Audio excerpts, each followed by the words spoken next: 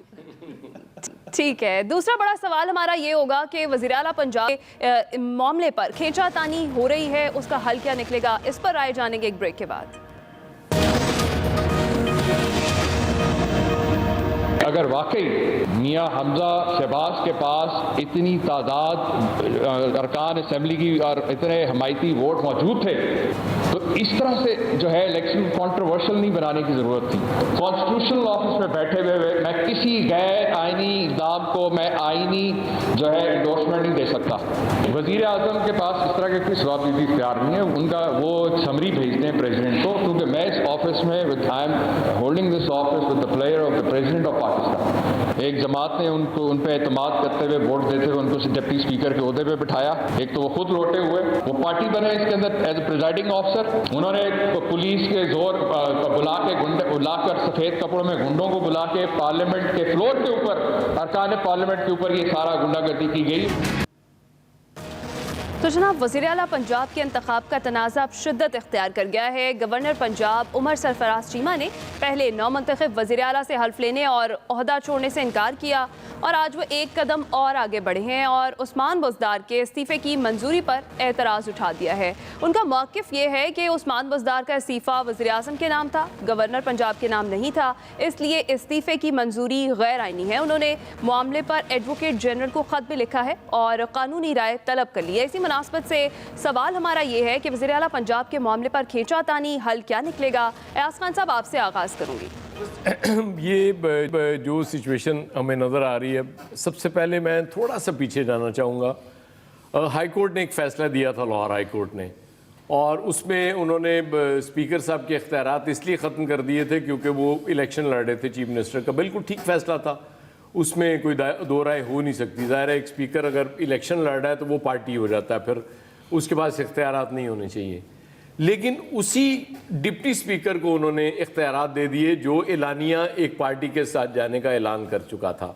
میرے خیال میں چونکہ فیصلہ آ گیا اس لیے اب میرا رائٹ ہے بحیثیت پاکستانی میں اس پہ تنقید بھی کر سکوں.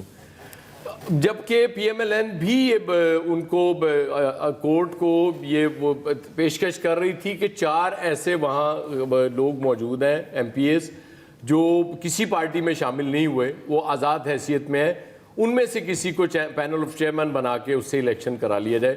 میرا خیال یہ بیسٹ حل ہوتا اس سارے مسئلے کا.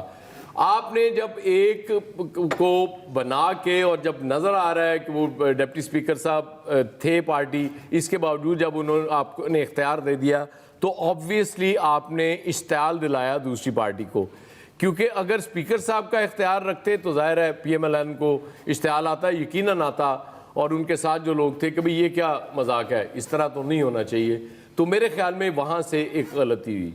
اس کے بعد آگے چلیے، اب ظاہر ہے ایک ہو گیا الیکشن، آپ کے اعتراضات اپنی جگہ، لیکن چونکہ الیکشن ہو گیا تو اصولاً تو آپ کو حلف لے لینا چاہیے. آپ گورنر ہیں اور آپ کی آئینی ذمہ داری ہے. لیکن وہ جو ہم نے میثاق جمہوریت میں دیکھا یا 18ویں ترمیم، وہ 2 پارٹیز نے بڑا اچھا سسٹم مینیج کر لیا تھا کہ اس میں لوپ ہولز اپنی طرف سے ختم کر دیے تھے. اب مسئلہ یہ ہوا کہ اس میں ایک 3rd پارٹی آ گئی اور تیسری پارٹی آ گئی اور وہ طاقتور بھی ہو گئی. اب وہ جب تیسری پارٹی ہے تو آئینی ذمہ داریاں جب اس کے پاس آئیں تو وہ جہاں جہاں انہوں نے کھینچا تانی کرنی ہے وہ کریں گے. ہمارا سسٹم ہی ایسا ہے، ہم شروع سے یہ دیکھتے ہیں.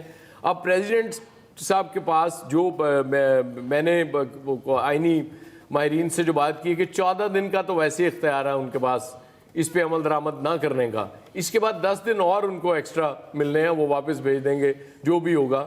تو وہ 24 دن کے لیے آپ نے پارٹی خراب کر دی. مطلب وہ آج کی تاریخ تک وہ شہباز شریف صاحب کی کیبنٹ فائنل نہیں ہو سکی تھی اور حمزہ صاحب الیکشن جیتنے کے باوجود فی الحال حلف نہیں اٹھا سکے. تو اس سے بڑی اور زیادتی کیا ہو سکتی ہے؟ میرا خیال ہے کہ کوئی رحم دلی کا مظاہرہ کرنا چاہیے صدر صاحب کو بھی اور گورنر صاحب کو. ٹھیک ہے عامر صاحب، آپ کی کیا رائے ہے؟ رحم دلی کا مظاہرہ کرنا چاہیے صدر صاحب کو بھی اور گورنر صاحب کو، جیسے ایاز صاحب نے کہا؟ دیکھیں ابھی ہم نے خبر دی ہے نا کہ صادق سنجرانی صاحب کل حلف لیں گے. اچھا وہ آ گئے ممکن ہے کہ جو رحم نہیں وہ کر سکتے تو وہ ایڈوائس گورنر صاحب کی فراغت کی شاید سائن ہو جائے گی، کیونکہ اب وہ پھنس گئے تھے نا، جو میں کہہ رہا تھا، نہ پائے ماندن نہ جائے رفتن، کہ وہ جائیں تو جائیں کہاں، کہ آئینی ذمہ داریوں سے انحراف کرنا کیسے ممکن ہوگا، کیونکہ وہ اس دن شہباز شریف صاحب کا حلف کسی بھی صورت میں نہیں کرانا چاہتے تھے۔ انہوں نے بڑے لوگ بلائے، ایوان صدر میں فون کیے، رابطے کیے، تو انہیں بتایا گیا کہ یا آپ چھٹی چلے جائیں یا آپ حلف لے لیں، تو پھر وہ چھٹی چلے گئے تھے۔ تو یہ اب کیبنٹ آ گئی ہے، اب پھر وہ جا رہے ہیں، کیونکہ ہمیں ابھی ذرائع نے یہی بات بتائی ہے کہ وہ صادق سنجرانی صاحب لیں گے۔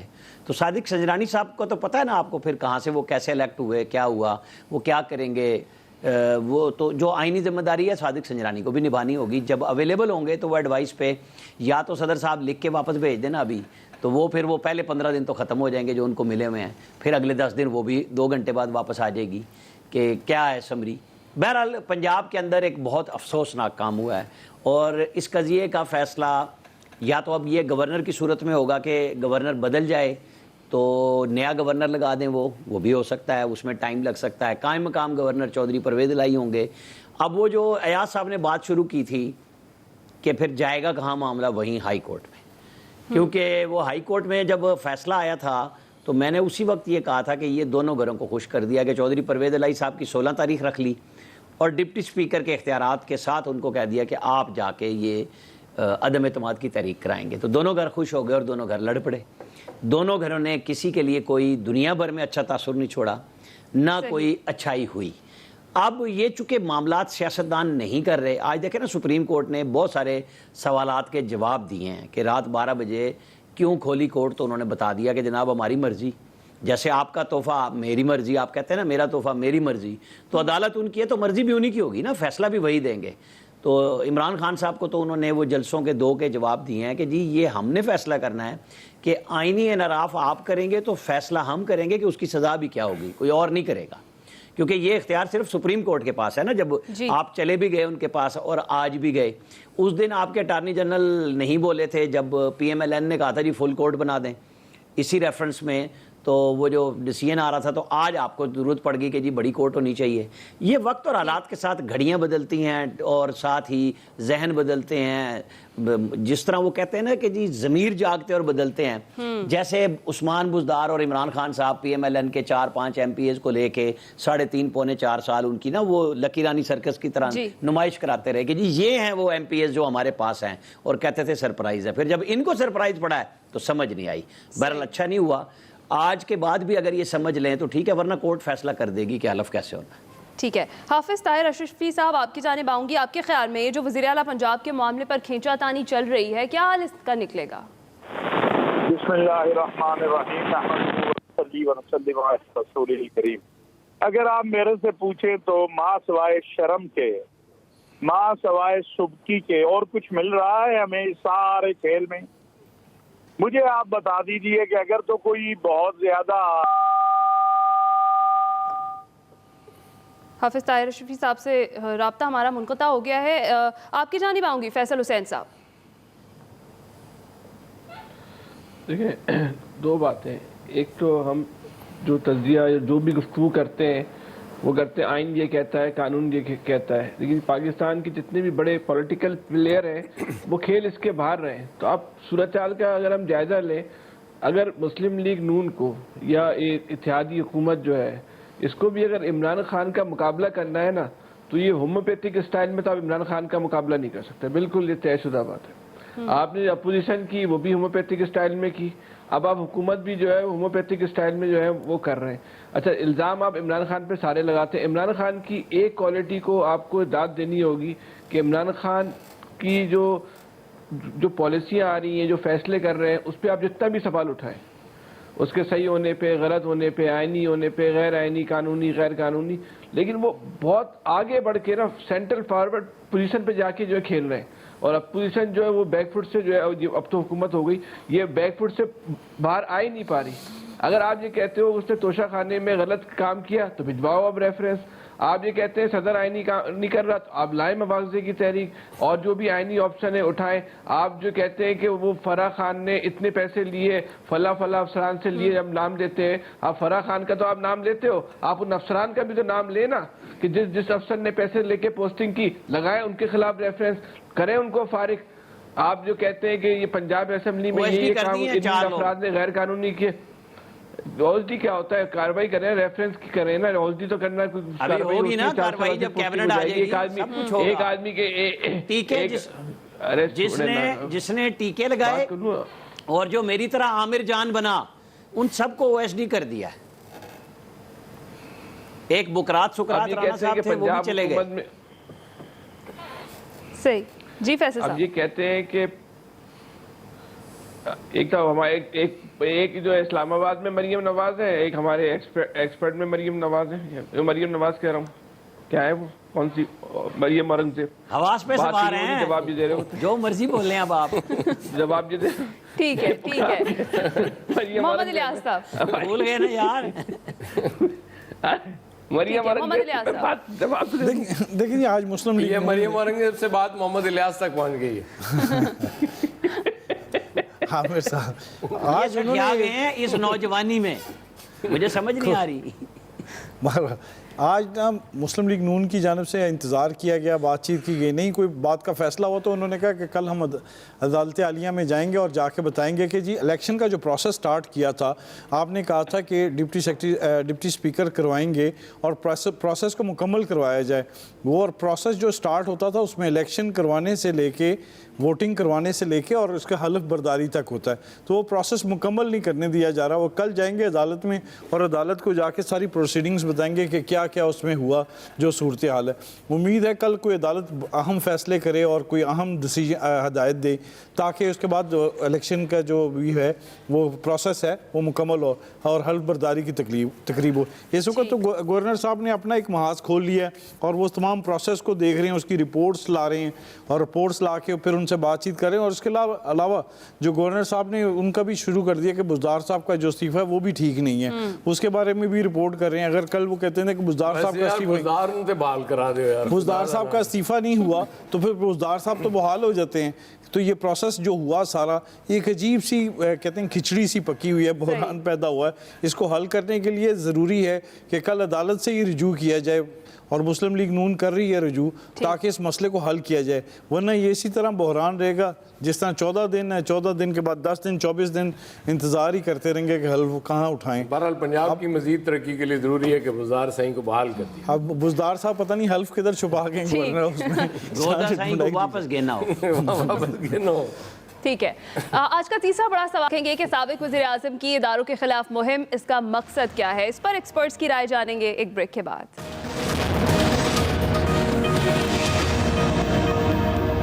ڈپٹی اسپیکر وہ اسمبلی میں جا کے کیا کہتے ہیں؟ ان کو جب پتہ چلتا ہے اس مراسلے کا تو وہ کہتے ہیں کہ میری جو اوتھ ہے، میرا جو حلف ہے، جو کہتا ہے کہ پاکستان کی سلامتی اور پاکستان کی خودداری کی میں حفاظت کروں گا، یہ مجھے اجازت نہیں دیتا اس مراسلے میں جس میں واضح طور پہ عدم اعتماد کا لکھا ہوا ہے. اور اس نے کہا کہ میں اڈجرن کرتا ہوں. اس کے بعد جو ہوتا ہے سپریم کورٹ فیصلہ کر دیتا ہے. فیصلہ ایسا ہوتا ہے کہ ہمارے ہاتھ بن جاتے ہیں. اسمبلی میں یہ بھی بتا دیا جاتا ہے کہ کس وقت آپ نے ووٹنگ کروانی ہے. کہ جو رات کے 12 بجے عدالتیں کھل گئی، میں پوچھنا چاہتا ہوں کہ میں وہ کیا جرم کرنا تھا جو آپ نے عدالتیں کھول دی؟ سابق وزیر اعظم عمران خان اداروں کے خلاف کھڑے ہو گئے ہیں. انہوں نے عدلیہ کے بعد الیکشن کمیشن کے کردار پر بھی کئی سوالات اٹھا دیے ہیں اور چیف الیکشن کمشنر کے خلاف ریفرنس دائر کرنے کا اعلان اب کر دیا ہے. اسی حوالے سے سوال ہمارا یہ ہے کہ سابق وزیر اعظم کی اداروں کے خلاف مہم مقصد کیا ہے؟ ایاز خان صاحب. سمپل بات ہے، مقصد تو ایک ہی ہے. انہوں نے دیکھا کہ جب نواز شریف صاحب فارغ ہوئے اور اس کے بعد انہوں نے بالکل اسی ٹریک پہ جا کے جب تنقید بہت زیادہ کی تو الٹیمیٹلی آج ان کی حکومت چلے یہ جتنی دیر کے لیے بھی حکومت میں واپس آ گئی ہے. تو عمران خان صاحب بھی اسی ٹریک پہ جا رہے ہیں. انہیں سمجھ آ گئی ہے کہ اگر اس طرح سے دباؤ ڈالتے رہیں گے تو الٹیمیٹلی پھر واپسی کا کوئی راستہ نکلے گا. ہاں یہ علیحدہ بات ہے کہ اگر کہیں جا کے کمپرومائز کرتے ہیں تو پھر اس وقت جو لوگ ان کے پیچھے چل رہے ہیں، ان کا ساتھ دے رہے ہیں، ان کا کیا ریئیکشن ہوگا, کیا وہ اسی طرح ان کے ساتھ رہیں گے یا چھوڑ جائیں گے. یہ بہت امپورٹنٹ سوال ہوگا عمران خان صاحب کے لیے, وہ جو انہوں نے ٹریک لیا ہے کہ اس پہ کتنا آگے بڑھ سکتے ہیں. اگر وہ کہیں خوف سے پیچھے ہٹ جائے تو پھر ظاہر ہے لوگ اس طرح سے پھر ان کے ساتھ نہیں چلیں گے اور نظر نہیں آئیں گے آپ کو. اگر تو اسی رفتار کے ساتھ, اسی فورس کے ساتھ چلتے رہے تو پھر ظاہر ہے ایک اچھی خاصی تعداد ان کا ساتھ دیتی بھی ہمیں نظر آئے گی. ٹھیک ہے عامر صاحب, مجھے کیوں نکالا کے بعد میرا کیا جرم ہے, اس پر آپ کیا کہیں گے؟ عمران خان صاحب اداروں کے خلاف اٹھ کھڑے ہو گئے. انہوں نے سب سے پہلے 2 سال بعد کہا حکومت میں آنے کے کہ میری پہلی غلطی تھی, میں IMF کے پاس نہیں گیا. آج انہوں نے کہا چیف الیکشن کمشنر کا نام اسٹیبلشمنٹ نے دیا. بھئی چیف الیکشن کمشنر کا نام آپ کو اسٹیبلشمنٹ نے دیا, کیا سکندر سلطان راجہ نے آپ کو ریکویسٹ کی تھی؟ پوچھے تو صحیح نا اس سے. وہ تو کھڑا ہے اپنی جگہ پہ. PTI گئی ہائی کورٹ میں, جو کہتے ہیں نا آپ مجھے نااہل قرار دیں گے, کیا الیکشن کمیشن گیا تھا ہائی کورٹ میں؟ آپ کی پارٹی گئی تھی کہ جی روکیں اسے, وہ فیصلہ کر رہا ہے. انہوں نے کہا جی 30 دن میں فیصلہ کرا لیں. کیا 2014 سے جو کیس چل رہا ہے وہ آپ نہیں سٹے لے رہے تھے؟ آپ ہی ہر چیز کے پیچھے ہوتے ہیں اور پھر کہتے ہیں کسی اور کا جرم ہے. ابھی آپ کتنے نام کا اسٹیبلشمنٹ کے اوپر لیں گے کہ مجھے فلاں جگہ بھی, مجھے فلاں جگہ بھی, اور اینڈ پہ کہیں گے مجھے بھی انہوں نے لگایا تھا لہذا ان سب کو ختم کرو, مجھے بھی پکڑو. کیونکہ ان کا تو کوئی ہے ہی نہیں کہ یہ کسی چیز کی ذمہ داری لے لیں. اچھا کیا میں نے کیا, برا کیا انہوں نے کیا. یہ تو کوئی طریقہ کار نہیں ہے. آپ ذمہ دار تھے, آپ نام مانتے. مطلب دیکھیں نا, سکندر سلطان راجہ شاہد خاقان عباسی کے سیکٹری پیٹرولیم تھے, انہوں نے PMLN میں ان کی مخالفت کی کہ انہیں نہ لیں, یہ نہیں مانتا کسی کی بات. تو جب وہ نہیں مانتا تو وہ نہیں مان رہا, اس نے جو سچ اور صحیح سمجھا اس نے کہہ دیا. اب آپ بھگتے ہیں اور آپ باری باری, جیسے فائز عیسیٰ صاحب والا نام آ گیا آپ سامنے, کہ اب ان کو میسیجز جا رہے ہیں کیونکہ ان کو پتہ ہے کہ جی اب پھر وہی جج ہے جو دبنگ ہے, پھر ان کو کچھ اور سمجھ آ رہی ہے. یہ ساری چیزیں بعد میں کیوں خیال آتے ہیں؟ آج جیسے میں نے ابھی پہلے بھی کہا تھا کہ اب کہتے ہیں اتحادی میں نے نہیں لینے. اتحادی کے ساتھ ہی تو پنجاب میں آپ کام چلا رہے ہیں, ورنہ آپ کے پاس تو تھا ہی کچھ نہیں. آپ کون سی حکومت بنا سکتے تھے؟ نواز شریف کو لوگ آج کہتے ہیں نا 2013 میں عمران خان کو KP میں رستہ نہیں دینا چاہیے تھا کہ اس کی اکثریت نہیں تھی, لیکن انہوں نے کہا کوئی بات نہیں, بڑی پارٹی کے طور پہ ہے. تو بڑی پارٹی تو 2018 میں بھی مسلم لیگ نون تھی, PTI تو نہیں تھی پنجاب میں. تو یہ بس بھول جاتے ہیں نا لوگ سارے کے سارے اپنی اپنی وقت پہ بات. بالکل ٹھیک. فیصل صاحب دیکھیں, میں آپ کو ایک بات بتاؤں کہ پاکستان کی پوری سیاسی تاریخ میں پاکستان کی فوج کے خلاف کبھی بھی کسی سیاسی جماعت اور کسی سیاسی جماعت کے لیڈر نے اس طرح منظم اور بھرپور مہم نہیں چلائی جو عمران خان صاحب نے چلائی. اور سیاسی جماعتوں نے بھی بہت احتیاط کے ساتھ فوج کی بعض پالیسیوں پہ تنقید کی, لیکن جو آنچ عمران خان نے رکھی وہ آنچ کبھی بھی اتنی کسی نے نہیں بھڑکائی. عمران خان نے تو جو ہے وہ تو پورے ایک آگ لگا رہے ہیں. آپ لاکھوں کا مجمع کر کے پاکستان کے ریاستی اداروں کے خلاف نعرے لگاتے ہو, ان کی ریٹ کو چیلنج کرتے ہو, اور باقاعدہ یہ بھی چیلنج کرتے ہو کہ ہمت ہے تو ہمارے خلاف کارروائی کر کے دکھاؤ. یہ کون سی سیاست ہے؟ صاحب جتنی ویسے نون لیگ نے چلائی ہے اتنا میرا نہیں خیال کہ یہ PTI نے چلائی ہے. نون لیگ کی آنچ میں اور عمران خان کے شعلوں میں دیکھیں فرق تھا. نون لیگ میں بھی اتنی ہمت ہی نہیں ہے چلانے کی. نون لیگ میں فیصل انہوں نے نام کیا, یہ تو اسٹیبلشمنٹ کی بات کر رہے ہیں. 2-3 دفعہ آگ اور شعلوں کا یہ فرق واضح کریں. ان کے میں بتا رہا ہوں, نواز شریف پھر بھول جائے گا, مریم کی مچھے لگا دے گا, کیا کریں اب ہم اسے؟ مریم صاحبہ نے 2-3 دفعہ نام لیا, لیکن پبلک میں جا کے جس طرح کے نعرے یہ عمران خان صاحب کی پارٹی سوشل میڈیا پہ جس طرح منظم انداز میں یہ مہم چلا رہے ہیں, اور جس طرح جو ریاستی اداروں کی ریٹ کو یہ چیلنج کر رہے ہیں, اس حد پہ مسلم لیگ نون بھی نہیں گئی تھی. لیکن ہمارا ایک اور شکوہ بھی ہے کہ جب کراچی میں اس طرح کی کوئی ہلکی بات کرتا ہے تو جو کارروائی ریاستی اداروں کی طرف سے ہمیں دیکھنے میں آئی وہ تحریک انصاف کے کارکنوں پہ دیکھنے میں نہیں آ رہی. یہاں کوئی معمولی نوعیت کی بات کرنے پہ, کسی ایک پوسٹ کرنے پہ بڑی بڑی کارروائیاں ہو جاتی تھی. آپ آج کہتے ہیں کہ 9 آدمی ہم نے جو ہے وہ تحریک انصاف کے کارکن پورے پاکستان سے گرفتار کر لیے. ایک آخری بات جی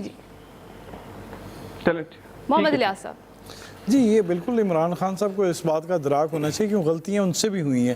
اب آخر سب کو اداروں کو وہ الزامات وغیرہ جو دے رہے ہیں ان کو پہلے سوچنا چاہیے جو غلطیاں ان کے ساتھ ہوئی, جو ان کے ساتھ سہولت کار تھے, جو ان کو غلط مشورے دیتے تھے اور ان کے غلط مشوروں سے وہ کہاں تک پہنچ گئے, ان چیزوں کو دیکھنا چاہیے بجائے کہ وہ اس پر اداروں پر الزام لگائیں. یہ بھی دیکھیں ساری ان کو حقیقت کا تو اب پتہ چلنا شروع ہو گیا, کیونکہ اب وہ خود فیصلے کر رہے ہیں تو اپنے ان کو پتہ ہے کہ ان کے جو قریب تھے, جو سارے لوگ تھے, وہ اس ٹائم کدھر مل رہے ہیں ان کو. کوئی نہیں کہ کوئی مشورہ نہیں دینے آ رہا بچانے کے لیے, بلکہ کوئی چھٹی لے کے چلے گیا, کوئی ڈیپوٹیشن کدھر چلے گیا. تو یہ تمام جو صورتحال ہے اس کو ان کو خود دیکھ کے بجائے کہ لوگوں کو بتانا چاہیے کہ جو اپنی غلطیاں. معذرت کے ساتھ الیاس, ہمارے پاس پروگرام کا ختم ہو گیا. آج کے ایکسپرٹ سے اتنا ہی. خیال رکھیے گا, فیڈ بیک دیجیے گا. اللہ حافظ.